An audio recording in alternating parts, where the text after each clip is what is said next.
سڵاتان لەبێت و ئەم کاتتان باش بینەرانی خۆشەویستی تەلەڤیزیۆنی کۆمەڵا بە یارمەتی هاوڕێیانی هاوکارم لەگەڵتانم بۆ پێشکەشکردنی گەشتی هەواڵەکانی ڕۆژی یەکشەممە. سەرەتا سەرجێڕی گرنگترین هەواڵەکان ڕێزگرتن لە یادی سێگیان بەختکردوی ڕێگەی ئازادی لە شاری سنا، سەپاندنی سزای زیندان بەسەر سێ چالاکی کرێکاری، بانکرانی باوک و برای کۆمار دەرەفتادە بۆ ئیتڵاعاتی پیرانشار، ناڕزایەتی خوێندکارانی زانکۆی بەهەشتی لە ئاسپەرمانی چۆڵکردنی خابگا، کوژرانی شارۆمەندێک بە تەقە هێزەکانی ڕەژیم لە نورابادی لۆڕستان، لەسەر کاردەرکردنی معالیمان بە بیانووی دانانی بابەت لە ئینستاگرام، مانگرتن لە خواردنی محەممەد داوەری چالاکی کرێکاری بەنجکراو لە شیراز و بێبەشکردنی ئەفشین بایمانی لە دەستڕاگەیشتن بە دەرمان.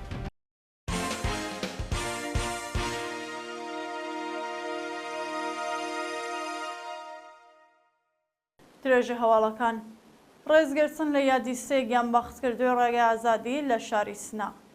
ڕۆژی شەممە 2 پوشبەر بنەماڵەی حامد سەیفپەناهی، سەباح حسەین پەناهی و بێهزاد نووری هاوڕێ لەگەڵ دایکانی شۆڕشی ژینا لە شاری سنا لە کۆبوونەوەیەکدا ڕێزیان لە یادی هەموو گیان بەختکردوانی ڕێگەی ئازادی و بەرابەری گرت.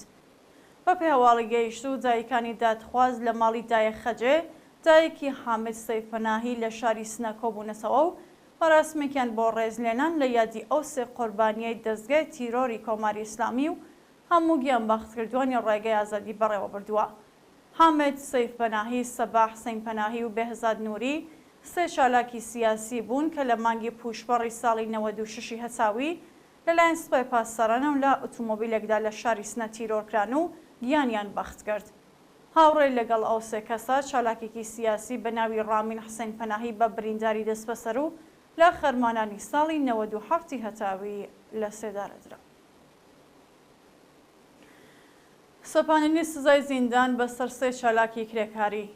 سێ چالاکی کرێکاری بە ناوەکانی محەممەد ئێران نەژاد، نەسرۆڵە ئەمیرلو و مورتەزا سەیدی لەلایەن دادگای ئینقلابی شارستانی شەهریار هەر یەکە و بە 2 ساڵ زیندانی تەعزیری مەحکوم کراون.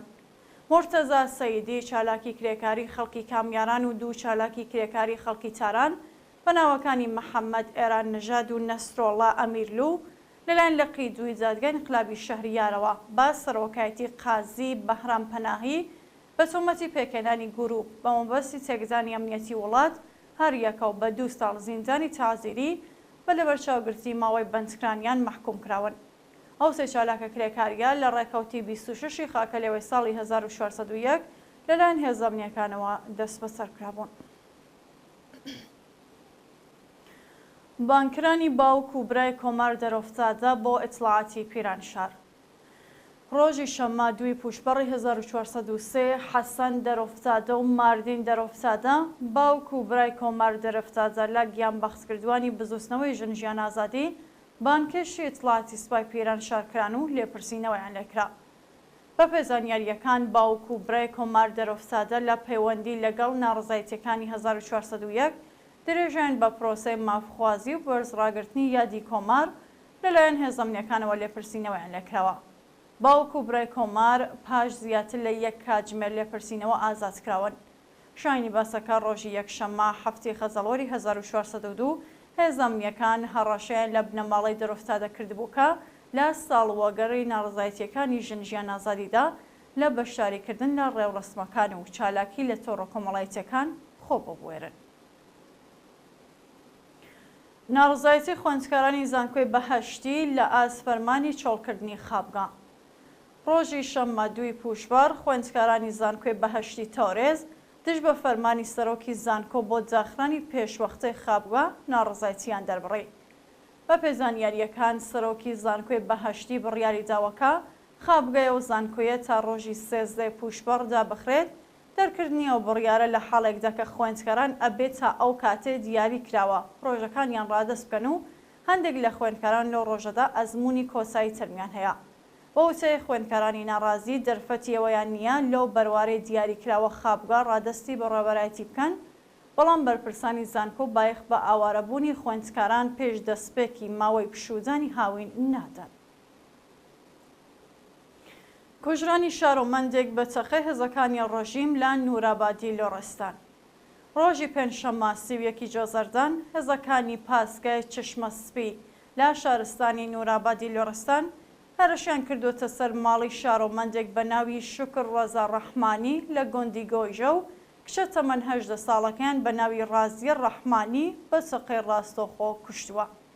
بە پێی راپۆرتی ناوەندەکانی مافی مرۆڤ هێزەکانی ڕژیم بەبێ بەڵگەی قەزایی هەرشیان کردوتە سەر بنەماڵی ڕەحمانی و پاش دەمەقاڵەیان لەگەڵ ئەندامانی و خێزانە لە مۆزایکی نزیکەوە فێشکیان بە میشکی ڕازیەوە ناوە و کوشتویان. لە سەرکاردەرکردنی معالیمان بە بیانووی دانانی بابەت لە ئینستاگرام محەممەد حەبیبی بەندکراوی سیاسی و وسەبێژی کانونی سنفی معالیمانی ئێران لە پەیجی تایبەتی خۆی دەڕاگەیاندووەکە ژمارێک لە هاوکارەکانیان بە بیانووی دانانی بابەت لە ئینستاگرام لەسەر کار دەرکراون. بە وسەی محەممەد حەبیبی ژمارێکی زۆر لەو معالیمانەی تازە لە ئاموزش و پەروەرشدا دامەزرابوون پاش قەتڵی حکوومەتی ژینە ئامینی و دەربڕینی ناڕەزایەتی لە ئەو جنایەتە لەسەر کار دەرکراون.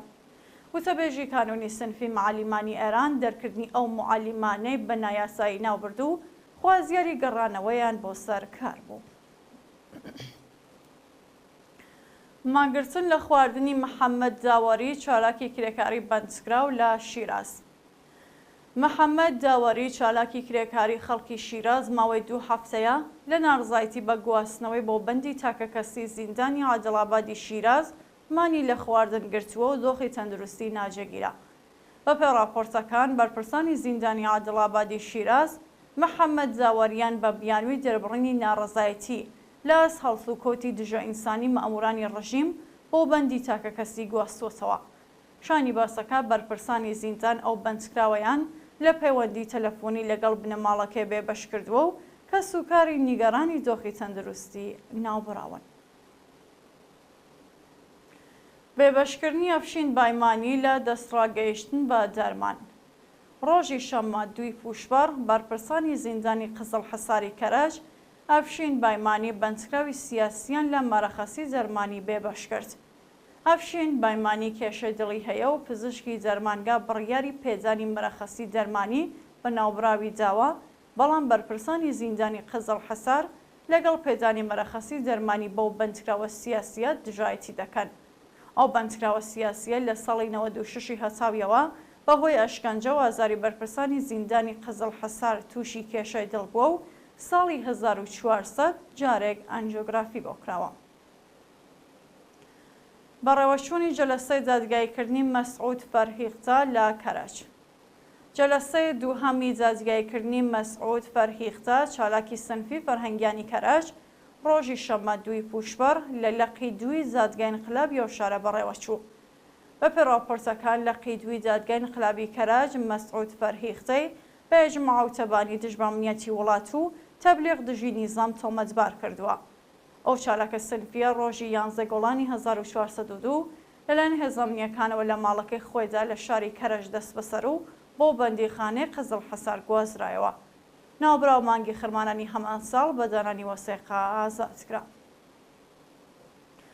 سەپاندنی سزای زیندان بەسەر شارۆمەندێکی خەڵکی تەورێز.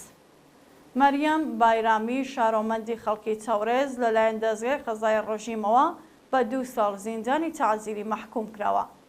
قاسم بۆعادی پارێزەری مەریەم بایرامی ڕۆژی شەممە 2 پوشبەر ڕاگەیان ئەو چالاکە مەدەنیە کە لە ڕۆژی 18 جۆزەردانی 1402 لە کاتی سەفەرکردنی ئەبراهیم ڕایسی بۆ تەورێز ناڕزایەتی دەربڕی بوو لەلایەن دادگای انقلابی ئەو شارەوە بە تۆمەتی بێڕێزی بە بەرپرسانی ڕژیم و هەوڵی تێکدانی ئەمنیەتی وڵات بە 2 ساڵ زیندان مەحکوم کراوە. کۆبوونەوەی ئێرانیانی ئازادیخوازی ئەڵمان دژ بە کۆماری ئیسلامی. ڕۆژی شەممە 2 پوشبەر کۆمەڵێک لە ئێرانیانی ئازادیخواز لە شارەکانی کۆڵن و فرانکفۆرتی ئەڵمان دژ بە ڕژیمی کۆماری ئیسلامی خۆپیشاندانیان کرد. بە پێوە بێنە و ڤیدۆیانە لە تۆڕە کۆمەڵایەتیەکان بڵاوکراوەتەوە بەشداربوونی ئەو دوو چالاکیە بە دەستەوەگرتنی وێنەی قوربانیانی سەرکوتی ڕژیم، خوازیاری دانانی سوپای پاسەران لە لیستی تیرۆریسمی یەکێتی ئەوروپا و ئازادی هەموو بەندکراوانی سیاسی بوون. ئامادەبووانی ئەو چالاکیە دروشمی ژن ژیان ئازادیان بەرزکردەوە و خوازیاری یەکگرتووی لایەنە سیاسیەکان بۆ بەرەنگاربوونەوە لەگەڵ کۆماری ئیسلامی بوون. دووە هەواڵ خۆپیشاندانی هەزاران کەسی خەڵکی ئیسرائیل دژ بە نێتانیاهو. شەوی شەممە 2 پوشبەر هەزاران شارۆمەندی ئیسرائیلی لە شاری تەل‌ئاڤیڤ کۆبوونەوە و خوازیاری دەست لە کارکێشانەوەی نێتانیاهو و ئازادی هەموو دیلەکانی دەستی حەماس بوون. بەپێ راپۆرتەکان هەزاران شارۆمەندی ئیسرائیلی لە بەردەم مەقەڕی وەزارەتی بەرگری ئیسرائیل کۆبوونەتەوە و ناڕزایەتی خۆیان لە ئاز هەڵگیرسانی شەڕێکی گەورە لەگەڵ حیزبوڵای لۆبنان نیشانداوە. خۆپیشاندەران خوازیاری ڕاگررتنی شەڕ، ئازادی دیلەکانی دەستی حەماس، دەست لە کارکێشانەوەی نێتانیاهو و هەڵبژاردننی پێشوەختە بوون. بینەرانی خۆشەویست هەواڵەکانتان پێشکەشکرا هەر شاد وەسڵ دەبن.